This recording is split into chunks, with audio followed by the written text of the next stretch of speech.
Hello, my brothers and sisters in a dream. So, today I want to share with you my Acolyte of Chayula build. It is an attribute stacker build, which means that you want to grab as many attributes in every piece of your gear as you can.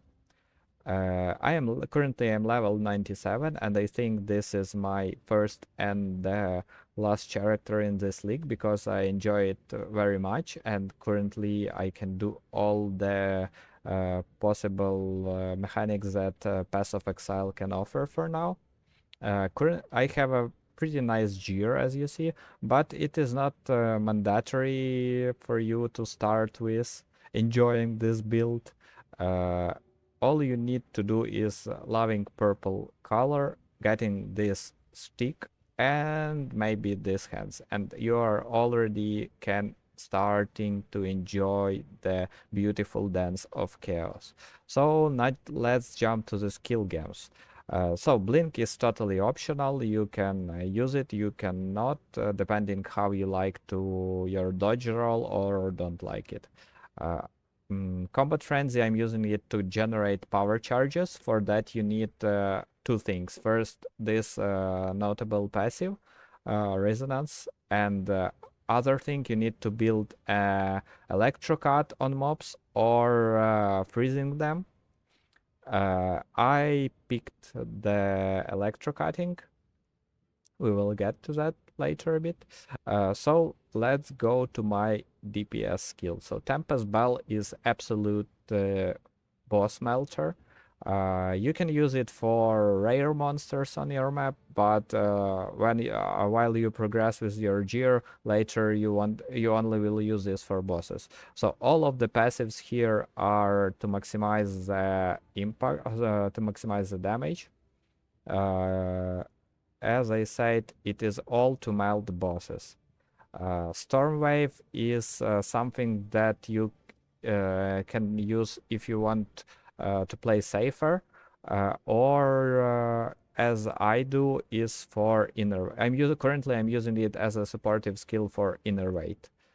In simulacrums or when I clearing breaches, you're like using 2 times or 3 times of storm waves to build inner weight and then continue with the Tempest Flurry and Tempest Flurry. So this is our god tier skill. It is our movement, our DPS, and basically everything. This skill has 3 phases. So first strike is a normal strike, then we get the third strike, which is a bit empowered version, and the fourth strike, which is the strongest strike, and it has the biggest range and also has the biggest chance to shock. So that's why we are using the crescendo as the supported skills, because each time we getting the final strike, it is doubled. So well, this is a support skill to go. Also, I'm using the rage support here, but it's not mandatory. You can generate rage with red jewels if you have a free socket. The martial tempo is giving us attack speed, and the attack speed for these skills is also our movement speed, because the bigger attack speed we have, the faster we move. To show you to this, I can remove my boots with 30% move speed, and as you see, I'm still running like a wild. That's why we want to maximize our movement speed. So also I'm using this for building the electrocut. So I need this for my power charges. And the last support skill is inspiration, because I'm using the high level of this skill. That's why I have a mana problem sometimes. That's why I'm using inspiration. But you can replace this gem with especially at start, with something like lightning penetration or anything else, and use a lower level version of this gem. Like if you will use a 14 level, the mana cost will be like something like 17 mana or 19 mana, so it will be much easier to manage your mana pool. The charge stuff, our gem. So there are 3 reasons why I'm using this skill. The first one, it looks epic. So getting the Jedi stuff, oh, I'm getting like excited every time. So I'm only waiting when they will add the microtransactions to with different colors of the skill. So I will throw all my money into it. The other two reasons, which are not obviously that important, is I'm using this skill for building the lighting exposure. And the other thing, which is not so obvious, I'm using it for withering, stacking withering debuff. What is withering debuff? It is a debuff which increase house damage taken by monsters. It stacks you can stack it like 10 times, so it will be 50% of additional extra house damage. But you will say, we are not using the house damage skills. Why we should care about this? Nothing. I will tell about this a bit later, but we remember we are Acolyte of Chayula. We dance in chaos. Okay, now let's jump to another skill, which is Hand of Chayula. It is basically our debuff for bosses. You can put one mark skill and one curse skill there. It can be enfeeble, or it can be the one that reduces the lighting resistance. It's up to you what you like better, to be a more glass cannon or to play safer. I using enfeeble to play a bit safer, but you can try your luck. The other two support gems are the one that increase curses effect. You can use the increased duration here, but I'm using it in charge stuff. Instead of increased duration, I'm using this one. It is not the best one. It is like one just to fill the spot, but I have a lot of intelligence, and my chaos damage is also not that bad, so it is a good option. The Herald of Thunder is our synergy with Tempest Fury, because it releases Lightning Strike each time we kill the mob that was shocked, and we obviously shocking a lot. So for this one, here are my support gems. Nothing special, just a DPS boost. And now let's jump to our passive tree. Let's start from the ascendancy. There are two passive ones, like one for the resistances and the other one is for damage. Here is why we are using the withering debuff, because basically there is a very high chance that each of our attacks will do an extra chaos damage. And if you will use this pass, you will get into the breach, which is people don't like this skill, but it is very good for quality of life if you're playing with Acolyte of Chayula. So it basically spawns the flames on the ground. There are three types of flames. The red one restore your health when you pick them. The blue ones restore your mana. And the purple one gives you a damage buff, which will also deal extra chaos damage to each of your attacks, so another buff. The bad thing is, in these flames they are spawned randomly, so sometimes you can get only the blue and the red ones and no DPS ones, but if you struggle with bosses, for example, you can wait before entering the boss room for a few seconds to spawn a bunch of these flames, then gather all of them and run into the boss. Also keep in mind that this buff is not stacking, so each stack falls off individually, which is a bad thing for this skill. Okay, let's move to our tree. So it is pretty similar to other stacking builds. You want to grab as many attribute stacking nodes, but also it has some differences. Like usually people get here only the resonance and the javel spot, and as you see, I have much more skills learned here, especially because I'm using my Against the Darkness here. I'm using the best one, but if for the lower budget, you can use a different one, like the one with strange. Uh, it can be a strange and some extra damage, or strange with dexterity is pretty cheap. Anything will work here. So the one of the best skills that we can get here is the spaghettification. It gives you a ton of attributes and also boosts your chaos damage. You can get it, you can learn it, or you can get it in your amulet anointment.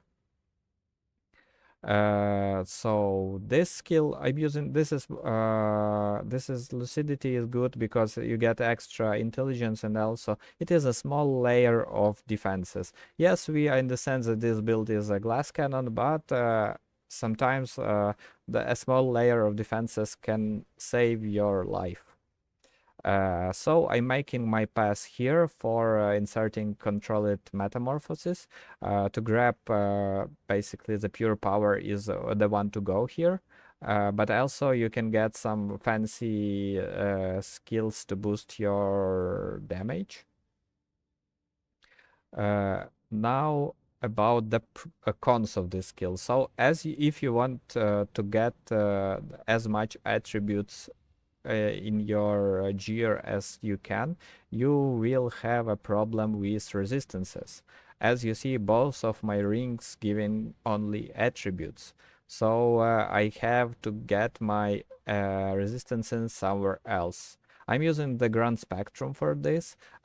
These jewels are pretty expensive, but you can you can do go a different way and use one ring for attributes and other for resistances, or use a combination like use two rings with all resistances and some combination of attributes. If you can, you should buy the Inguinity. It is a very good belt because it will boost, you will upgrade your rings and it will boost them all the time. Another good thing is Warrior Invictus. The one with attributes, 5 sockets, and resistances are pretty expensive, but you can get with attributes and whatever else stat with 5 sockets, it will be like 4 or 5 divines. So, but if your budget is low, you can even get some rare with 2 attributes and some resistances.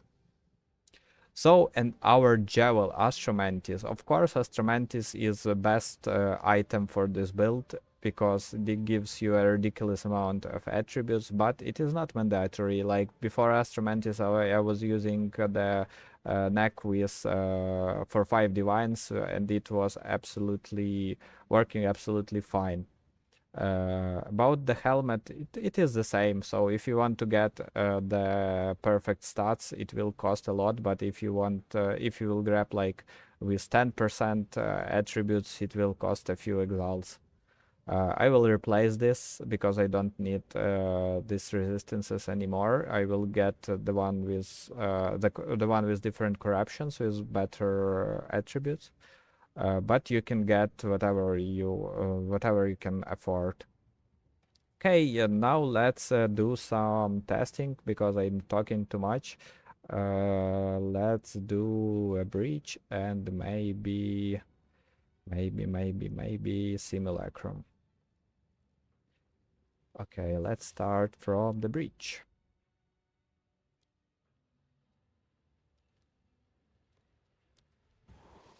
So breach is a good start because for my point of view it is the easiest boss, and also you get a nice XP there, and the additional bonus is breach rings that you get. Each run you will get like 3 or 4 breach rings, which you can use to craft a ring for you. craft an upgrade, or you can sell them. So currently the white breach rings goes for like 10 access, and the breach entrance costs like 60 access, so you can cover like half of the entrance cost with just with just the rings. Or you can try to craft a ring for you. I guess I will make a video how to craft a good ring, because all my rings are crafted, and I also crafted a few that I sold for like 100 divines. So yes, breach is pretty easy way to start farming with this build. The mobs are a joke even with a lower gear.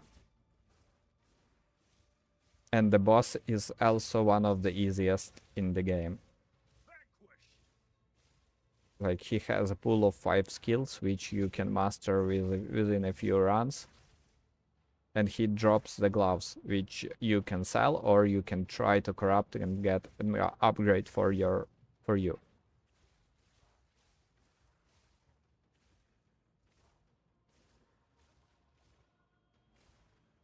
So I will show numbers which I have here. I can't build, mobs die too fast, so I can't build my rage. This is not the all I can get in terms of DPS, but doing the job. Also, you're getting some nice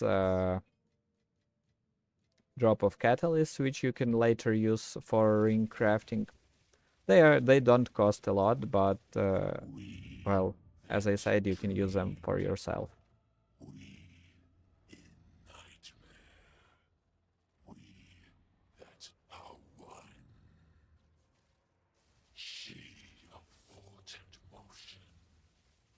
So I started to be a bat here.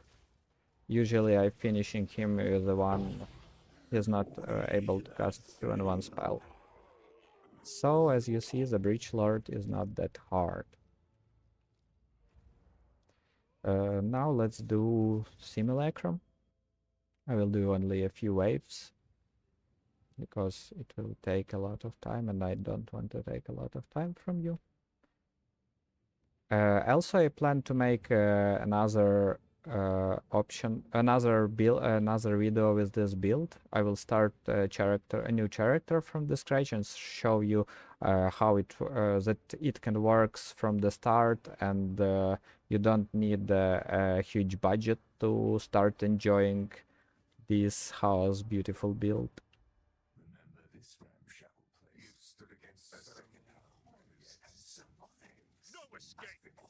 So you just turn on your favorite track and spinning, keep spinning. Turn on the Jedi Sword and keep spinning.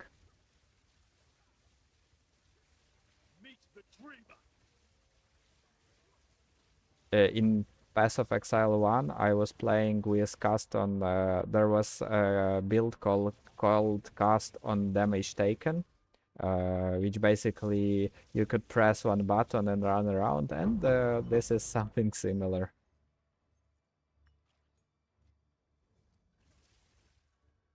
You can just press your Tempest Fury and run around and enjoy the game. Of course, on the later waves where there will be bosses, you want to sometimes you want to use a blink just to be safe. So as you see, I don't have problems with mana. It's because I'm picking up the flames, but that's also the unique flask helps a lot. Let's do maybe 2 more waves.